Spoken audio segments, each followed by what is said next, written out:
Desa Dauhan merupakan salah satu desa yang berada di Kecamatan Banyumas, Kabupaten Banyumas, Jawa Tengah. Desa Dauhan merupakan daerah yang berbukit dengan udara yang masih sejuk dan segar di pagi hari. Penduduk desa Dauhan sebagian besar berpenghasilan dari pertanian, perkebunan, dan peternakan. Dipelopori oleh tim penggerak PKK Pokja 3, masyarakat RW 3 Desa Dauhan memanfaatkan tanah pekarangan untuk budidaya sayuran, tanaman obat, tanaman hias, singkong, tanaman perkebunan seperti kelapa, pala, kemukus, vanili, dan lain-lain. Selain itu pekarangan juga dimanfaatkan untuk budidaya ikan dengan menggunakan kolam terpal. Sebagian masyarakat desa Dauhan yang memanfaatkan tanah pekarangannya untuk beternak kambing.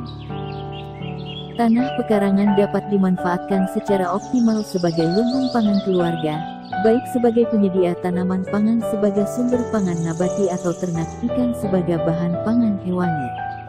Sumber bahan pangan nabati yang dapat dikembangkan di tanah pekarangan meliputi tanaman pangan sumber karbohidrat non-beras, karbohidrat alternatif, seperti jagung dan aneka umbi lokal, talas, singkong, ubi jalar, ganyong, iles-iles, dan lain-lain, sayur, buah, serta tanaman rempah dan obat toga, biofarmaka. Sumber bahan pangan hewani yang dapat dibudidayakan di tanah pekarangan adalah ternak dan ikan. Pemilihan sumber pangan atau komoditas pertanian ternak ikan yang dikembangkan sangat tergantung kepada luas tanah pekarangan serta saprodi dan bahan pendukung yang tersedia. Semakin luas pekarangan semakin banyak jenis komoditas sumber pangan yang bisa dikembangkan di tanah pekarangan. Rumah dengan tanah pekarangan rumah yang sempit atau tanpa pekarangan pun dapat dilakukan budidaya tanaman, sebab berbagai metode budidaya tanaman dapat diterapkan untuk mendukung ketersediaan pangan keluarga. Dengan demikian pemanfaatan tanah pekarangan rumah atau membangun usaha tani pekarangan dengan berbagai jenis komoditas tanaman ternak ikan selain untuk penyediaan bahan pangan keluarga sekaligus upaya pelestarian lingkungan dan menciptakan keindahan lingkungan rumah estetika.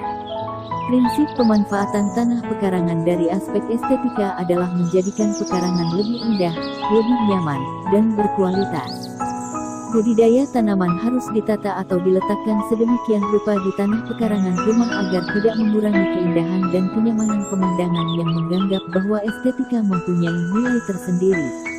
Komoditas yang dikembangkan di tanah pekarangan rumah adalah komoditas yang dapat memenuhi kebutuhan pangan dan gizi keluarga, dan akan lebih baik lagi komoditas tersebut berbasis sumber pangan lokal serta bernilai ekonomi.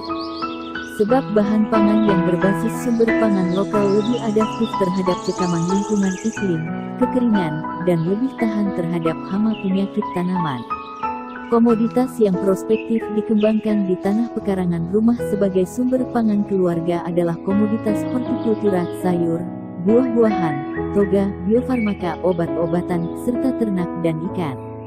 Keterbatasan lahan pekarangan tidak menjadi pembatas atau halangan untuk tidak melakukan kegiatan budidaya tanaman di rumah. Rumah tanpa pekarangan pun masih bisa dilakukan kegiatan bercocok tanam. Dengan perkembangan teknologi budidaya tanaman sangat memungkinkan semua orang dapat bercocok tanam tidak hanya langsung di lahan tanah atau hamparan. Alternatif budidaya tanaman tidak lagi terbatas di lahan terbuka, langsung di lahan, namun sudah tersedia teknik budidaya vertikultur, bertingkat media pot polybag, digantung. Budidaya tanaman sayuran, tanaman obat biofarmaka, dan buah dalam dengan teknik budidaya tersebut tidak hanya menjadi solusi bertani bagi rumah dengan lahan pekarangan sempit bahkan tanpa lahan pekarangan, tetapi juga mengandung aspek teknologi pertanian dan nilai estetika serta juga dapat meningkatkan ekonomi keluarga.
sampah organik bagi kehidupan.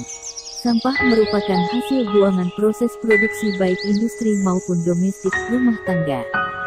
Sampah juga bisa diartikan sebagai sisa kegiatan manusia sehari-hari dan proses alam, yang membentuk sampah organik dan sampah anorganik. Sampah organik adalah sampah yang berasal dari sisa makhluk hidup dan bisa terurai alami oleh bakteri pengurai. Sebagaimana kita ketahui, sampah organik dapat dijadikan kompos. Unsur hara yang dihasilkan tersebut dapat digunakan untuk menyuburkan tanaman. Yang dilakukan oleh warga RW 3 Desa Dauhan adalah mengolah limbah rumah tangga berupa sayuran dan kutik buah dijadikan ekoenzim yang sangat banyak fungsinya.